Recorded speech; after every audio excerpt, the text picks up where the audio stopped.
Steady, Damon.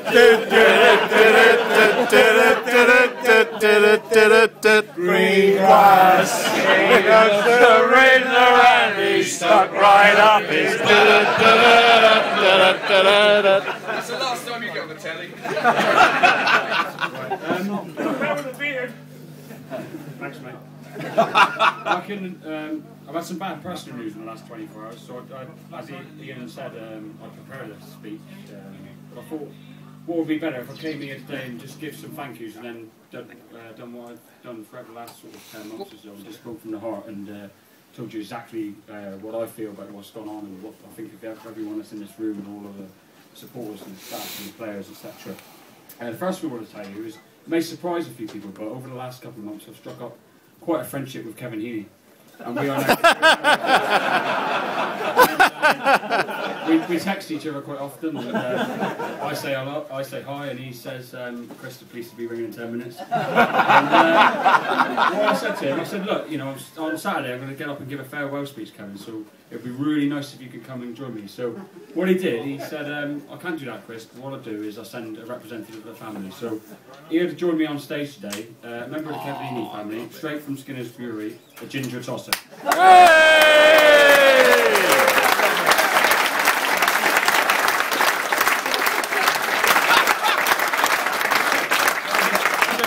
Thank yous, really. I mean, Ian said it will probably take quite a while, actually, and some memories, and then just give my own goodbyes to you, because as a supporters representative, this will be the last you see of me, I'd imagine. Promise? It's been emotional. Oh, yeah. It may well not be, actually. I didn't realise the speech was interactive, mate.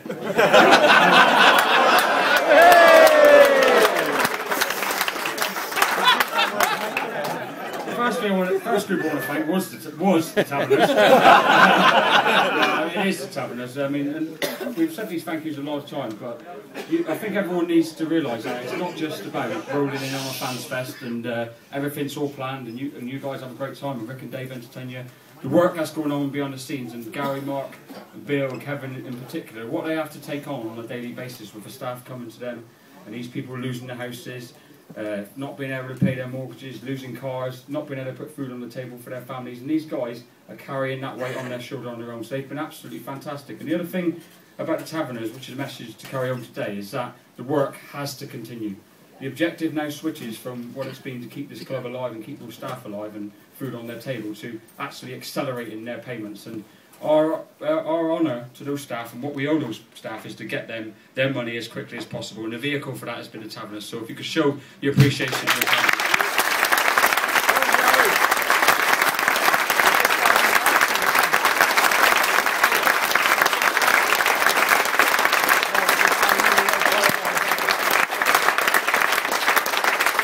The next step I just want to thank is the steering committee from the Fans Trust. In particular, I want to pick out is Peter Ryan and Wazza of that group.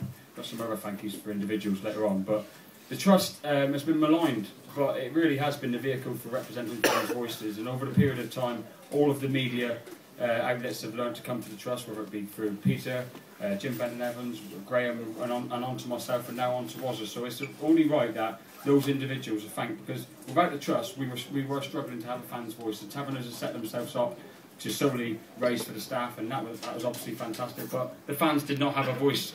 Things were going on in this club over a number of years which weren't right, and it's thanks to people like Peter Ryan and Lee Jameson and John Petrie, who put a trust together and made sure that we, and people like myself, had an avenue in to come in and represent the fans. So we should be eternally grateful for those people who have taken the time to set up that trust.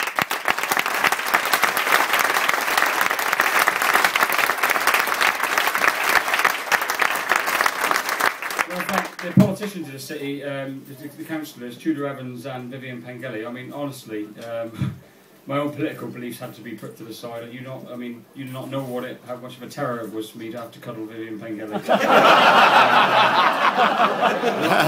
I can confirm that if Argyle were further on the line, I was willing to take the next step.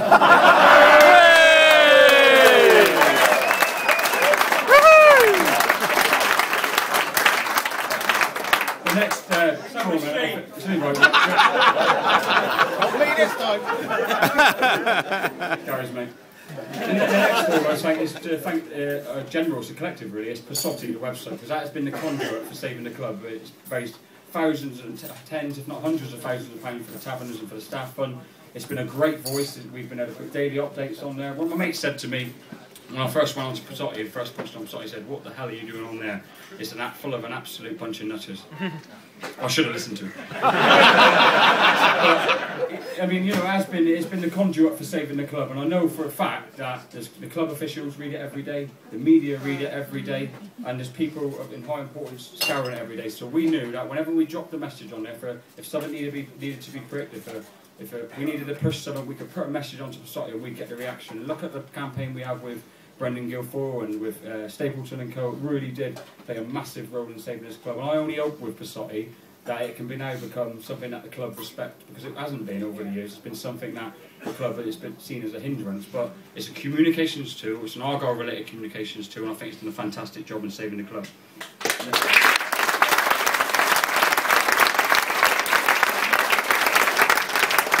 Next is the contingency plan group, where we were a bunch of rogues really, and a collection of individuals, of the trust, of the taverners, of people who thought they could give something to the club. And we all came together, and we're all from different backgrounds, but the way we moulded to try and save the club was absolutely fantastic, and I'll never forget some of the friendships that I've now got out of that group. And just a few individuals I want to thank. Firstly is Graham Clark, who's the ex-chair of the trust, and Graham is a fantastic individual and a very, very insightful character. And I think one of the characteristics that Graham brought to the table was always being able to ask the right question at the right time. Always being able to. A lot of people accused, whether it be the trust, whether it be the contingency group, of being in James Brent's pocket at the time.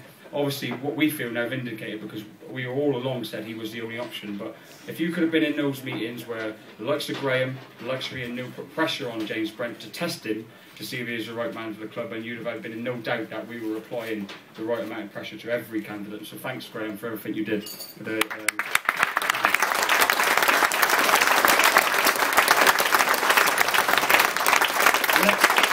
Next person I want to thank is Peter Jones. Peter chucked his hat in the ring to be on the contingency plan, and I count Peter as a visionary. If you look back 5-6 years ago, all of the things he was saying that this club and the board of directors shouldn't do have all come to fruition. Every decision, whether it be buying the ground or whether it be the change of the manager, Peter made the right call on all those things. And I don't tell James Brent what to do at any time, but I would love to see Peter Jones back on the Argyle board, and I'm sure I'll speak for the majority of Argyle fans.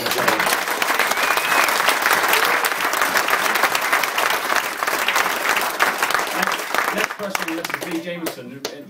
Obviously, we've all got things going on in the background. I think that's one of the things that sometimes supporters and individuals concerned forget. We've all got issues, and what Lee's had to deal with is he's come out and said he's gay in the last 6 months. Be serious. He's come out and he said I'm gay. And the conversation I had with Lee at the time was strange. It was right in the middle of when we were harassing Paul Stapleton. By the way, I got Lee's permission to speak on this. It was right in the middle of when we were harassing Paul Stapleton, and I was stressed out. And he texted me about midnight and said, "I quit." And he texted me about 50 of those texts. So I texted him back and said, "Look, don't be so silly, speak in the morning." And he said, "No, Chris, this is serious." So I rang him up and we spoke through it, and he told me about it. And I said, "Lee, no one cares. Like, you're an Argyle friend and a friend first. Your sexuality is absolutely irrelevant." And he said, "Do you know what I'm most worried about, Lee?" I said, "What's that?" He said, "I'm worried about telling anyone." I said, "Lee, you were the only one who didn't know."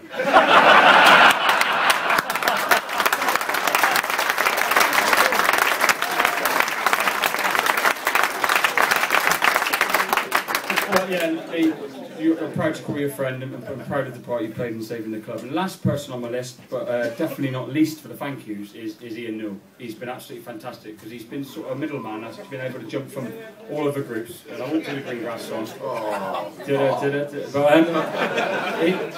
I think the honour of summing it up with Ian, the best thing I think we can say about us two was that on the last day of the transaction, when James Brent sold the deal, James rang me and said, we went through, he said, "Look, Chris, you can post you've saved the club, fantastic." So I did that, and that was fantastic.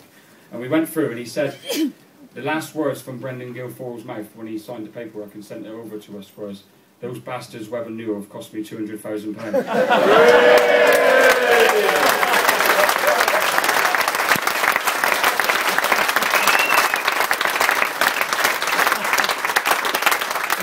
mean, just a few things. I mean, there was everyone working together. We galvanised each other. There were times when I think the only solace around the situation we were in was that we didn't support Exeter City. I mean, that was the only bonus about it. I mean, some of the memories that we've had, like when we found Heaney at the hotel, an extraordinary day, absolutely fantastic. When we've been hassled by the police non-stop and that, we've had to just carry on and plough on because we knew we were doing the right thing rather than backing down. I mean, some of the calls from the police officers were hairy, to be honest, and I know Ian and myself have both had visits from the constables over the period of time. And what we've had to do, though, is we've had to know that A, we weren't acting illegally, and B, we were doing the right thing, and C, hopefully, if it push came to shove, you guys would support us, and we knew, sure, you would have. But some of the other memories that stick out is when we outed Paul Stapleton and Gill and co, who were trying to get back into the deal and trying to protect money for themselves. I mean, fantastic day, very nerve-wracking when we had to put out there, and a lot of pressure on our shoulders when we came out and said, look, these people are back in the club, and then they got bombarded via the emails, and it got a bit silly, and there was some threats, but the end result was that those people bottled it, and it just showed what they are as people by having to put their hands up and say, yes, we were involved, and they backed away, so the result was ends justified the means, as far as I'm concerned. The Guilfoyle emails was another fantastic period when we bombarded him, where he actually had 500 emails in 10 minutes. It's just fantastic. I mean, the things that stick out for me as an individual, when we had the meetings at the Guildhall and the pavilions, absolutely, you know, moments that will go down in the history of this city, not just for Argyle, in the history of this city. We've never had a bigger meeting than that, where the public have come and they've shown the passion for the Argyle and the passion for the belief of keeping this football club in this city. So it'll live with me probably till I die, those meetings, having the pride and how proud I was to stand and dress the Green Army at the pavilions and at the Guildhall. And there's a couple of little funnies really, because when it was announced that the Heaney bid had collapsed, obviously we were all delirious and happy, but there was also some concern that other people would have chucked their hat into the ring. We quickly discounted. Venables was one, got his mobile number, rang him up, and basically it materialised that he was trying to promote his own name. His stock was low and there was never really a chance of him doing it. And the next one was Matt Fiddis, who was the bodyguard for Michael Jackson. The most surreal conversation I've ever had in my life. I rang him up and I said, look, and he said, Chris, he said, fantastic to hear from you. I'm loving that the Argyle fans want me. I said, I don't want you. He said, come up to Exeter, he said, and I'll pick you up in my helicopter and I'll take you to Owen Park. I said, I live 5 minutes from Owen Park. And he said, look, I want to be the owner of the club. I said, look, mate, I'm not ringing you about owning the club. I just want some Michael Jackson memorabilia for the staff.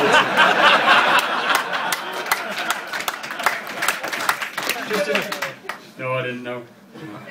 I think I've been doing Michael Jackson in the air. Well, I mean, I think in summary, we've got to take stock over the next few months, because it's so raw now, and I'm walking around in a strange world this week.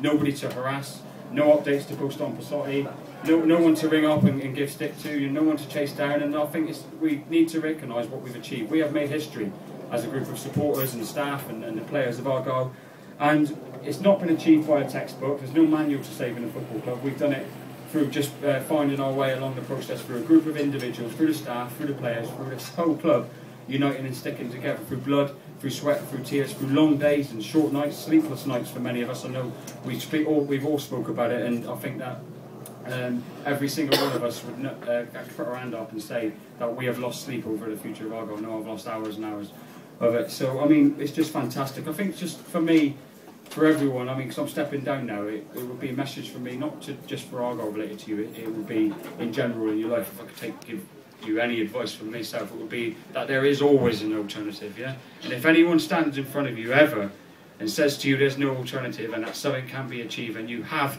the right to stand against them, and you have the right collectively to say no. Because when those people came to Plymouth, they thought we were a bunch of straw-eating yokels. They thought they'd come here and take over this city and do whatever the hell they wanted. They've walked away from this club with having an administration that lasted twice as long as Crystal Palace, with half the money in their pockets that they got out of Crystal Palace. That is because of the supporters of this football club stood and said, we will not accept being treated like that.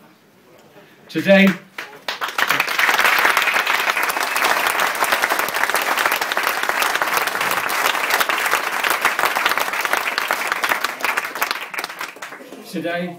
Today at 3 PM, the new world dies. Welcome to our world. Now is our time as supporters to grasp the moment. Never again must we go back to and return where we go. Messrs Stapleton, Heaney, Guilfoyle, Hinchcliffe, all of them, your boys took one hell of a beating from the Green Army. We told you that we'd never die.